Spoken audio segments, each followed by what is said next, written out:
अस्सलामुअलैकुम वरहमतुल्लाहि वबरकातुहू। जय हिंद फ्रेंड्स। आज का ये जो वीडियो है, ये वीडियो मैं पूरा जो है कंप्लीट उर्दू के अंदर ही बात करूँगा। और मेरे वीडियो से पहले शुरुआत में ही जो हमारे इज़्ज़तमाब लॉ मिनिस्टर साहब और माइनॉरिटी मिनिस्टर साहब जनाब NMD फ़ारूक साहब, हमारी बुज़ुर्ग शख्सियत, मैं उनका तहे दिल से शुक्रिया अदा करता हूं। और उनका शुक्रिया अदा करते हुए तेलुगु देशम पार्टी के जो सुप्रीमो हैं जनाब नारा चंद्रबाबू नायडू साहब, उनका भी मैं शुक्रिया अदा करता हूं।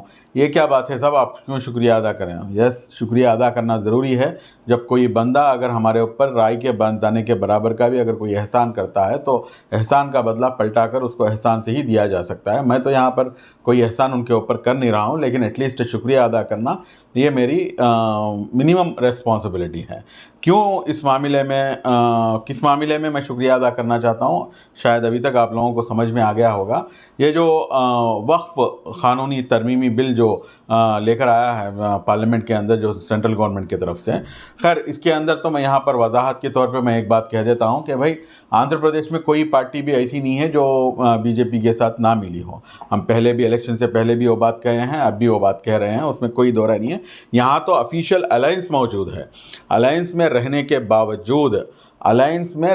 बावजूद जो टीडीपी के जो एमपी साहब ने जो बात की, उसके जो लास्ट वर्डिंग्स हैं, उन्होंने जो है बहुत क्लियर कट होने जो तेलुगु देशम पार्टी सुप्रीमो नारा चंद्रबाबू नायडू साहब का जो स्टैंड था, उसी स्टैंड को जो है वहाँ पर प्रोजेक्ट किया गया कि भाई इसको जो है पार्लियामेंट्री कमेटी को जो है सिफारिश की जाए।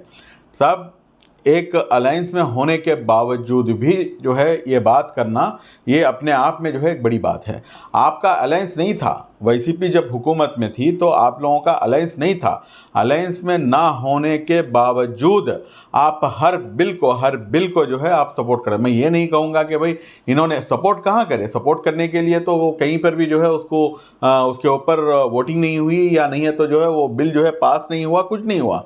बस इतनी सी बात कही गई कि भाई इस बिल के अंदर जो है कई शुबात हैं, तो इन शुबात को जो है क्लियर करना ज़रूरी है। तो तेलुगु देशम पार्टी का जो स्टैंड था, और कई हजरात ये भी कह रहे हैं कि भाई आप लोग जो है दोपहर में 2 बजे मुलाकात हुई आप लोगों की, लेकिन उससे पहले ही जो है ये इसके बारे में जो है बात किया गया।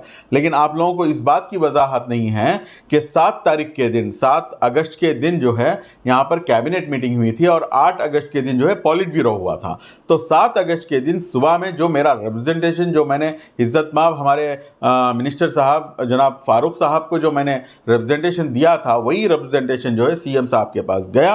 और सीएम साहब उसी दिन जो है आपने जो है हमारे फ़ारूक साहब को, हमारे मिनिस्टर साहब को ये कह दिया कि इसको जो है इस तरफ लेकर जाया जाएगा। और दूसरी बात, एक और चीज़ भी क्या है इसके अंदर कि सुबह के 11 बजे, मतलब 8 तारीख के दिन सुबह में 11 बजे जो है पॉलिट ब्यूरो शुरू हुआ और 11:30 बजे जो है ये टॉपिक डिस्कशन पे आया। और वहाँ पर जो है Telugu Desam party parliamentary president जो होते हैं लाऊ कृष्ण देवरायलू साहब, जो कि नरसरावपेट के जो एमपी साहब हैं, आप खुद भी उस पॉलिट ब्यूरो में मौजूद थे और आपको खुद को भी जो है ये हिदायत दी गई कि इसको जो है पार्लियामेंट्री कमेटी को जो है सौंप दिया जाए और इसके अंदर जो है तेलुगु देशम पार्टी की भी जो है नुमाइंदगी होना चाहिए। और लाऊ कृष्ण देवरायलू साहब खुद जो है इसकी जो है नुमाइंदगी कर रहे हैं। और आपको जो है हरीश साहब जो है पार्लियामेंट में बात की है, और हरीश साहब जो है बात करते हुए बहुत क्रिस्टल क्लियर अंदाज में, खैर उन्होंने जो है जो कहना था, क्योंकि गवर्नमेंट में होने के बावजूद गवर्नमेंट के एंटी बोलना, ये बिल्कुल वो क्या बोलते हैं, वो चीज़ को जो है हम एक्सपेक्ट नहीं कर सकते। लेकिन बावजूद उसके जो है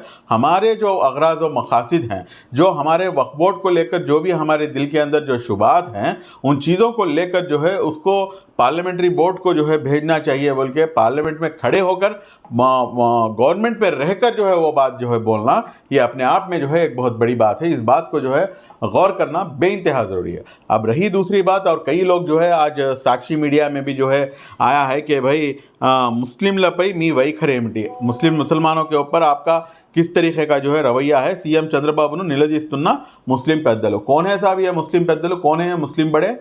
कहाँ पर हैं ये? कहाँ पर हैं? जब ये एनआरसी का कानून आया उस वक्त ये बड़े कहाँ मर गए? और जिस वक्त जो है ट्रिपल तलाक बिल आ गया उस वक्त ये बड़े कहाँ चले गए? और जिस वक्त जो है 370 को लाया गया उस वक्त कहाँ चले गए ये बड़े? आज जो है साक्षी के अंदर ये लिखा जाता है कि भाई सीएम चंद्रबाबू निलदीस्तुना मुस्लिम पेद्दलु।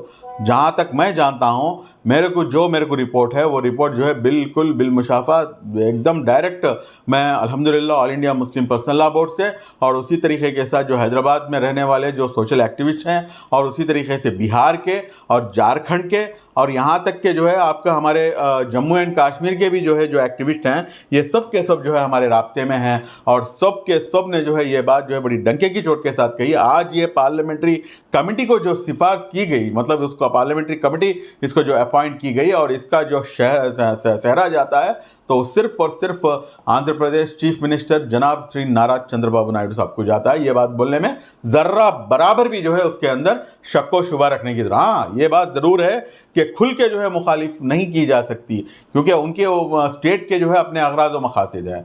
तो हमें जो है इसके अंदर हम पूरे तरीके से जो है हम उनकी तारीफ, लेकिन जहाँ तक वो कर सकते हैं वहाँ तक उन्होंने करके दिखाया, और इंशाल्लाह आने वाले दिनों में भी जो है हमारे जो ऑब्जेक्शंस हैं वो ऑब्जेक्शंस इंशाल्लाह लाओ कृष्ण देवराय साहब के ज़रिए से और दीगर और भी जो अहबाब हैं उनके सब के ज़रिए से जो है इंशाल्लाह पार्लियामेंट्री कमेटी को जो है इंशाल्लाह दिया जाएगा, और उसके ऊपर जो है जो जिस तरीके का जो स्टैंड लेना है इंशाल्लाह वो स्टैंड लेने में बाबू साहब पूरी हिमायत करेंगे। ये मेरा तयक़ुन है, ये मेरा भरोसा है, और मुझे जो है पूरा यकीन है कि बाबू साहब जो है जिस तरीके का जो एक मतलब सियासी दाव पे समझिए या नहीं, हमें सियासत नहीं कर रहे बोल के मैं नहीं बोलता, और खुल के जो है हमारी तायद कर रहे बोल के मैं नहीं बोलता, लेकिन खुल के तायद कर भी नहीं सकते, हालात ऐसे हैं। और टीडीपी जो है फिलहाल एनडीए का जो है एक बहुत बड़ा मेजर हिस्सा है, तो उसके अंदर जो है उनके इशारे काफ़ी हैं। इस चीज़ को हमें समझना चाहिए, क्योंकि स्टेट के जो बहुत से बड़े अगराज व मकासिद हैं और कैपिटल का जो है और पोलावरम का जो इश्यूज़ हैं, इन सब के सामने जो है इस इश्यू को जो है अगर लेकर आकर एक कम्युनिटी के लिए बल्कि उसको जो है क्वेश्चन मार्क फेस में जो है उसको रखा नहीं जा सकता, ये हम समझ सकते हैं, लेकिन मिल्लत को जो है मैं समझने के लिए मैं ये नहीं कहूँगा, लेकिन ज़रूर इस बात को समझना चाहिए कि जिस तरीके की हिकमत अमली श्री नारा चंद्रबाबू नायडू साहब ने अपनाई है ये काबिल गौर है। और जब वाईसीपी हुकूमत में थी तो आप लोग कर क्या रहे थे? आप क्या एटलीस्ट सीएम साहब को कभी मुलाकात की? आप 370 के बारे में आपने मुलाकात की, 3CA एनआरसी के बारे में आपने मुलाकात की, जिस तरीके के जो भी काले क़वानीन लेकर आए गए इन सब के ऊपर क्या आपने जो है कभी सीएम साहब को मिलने की जुर्रत की? बिल्कुल भी नहीं।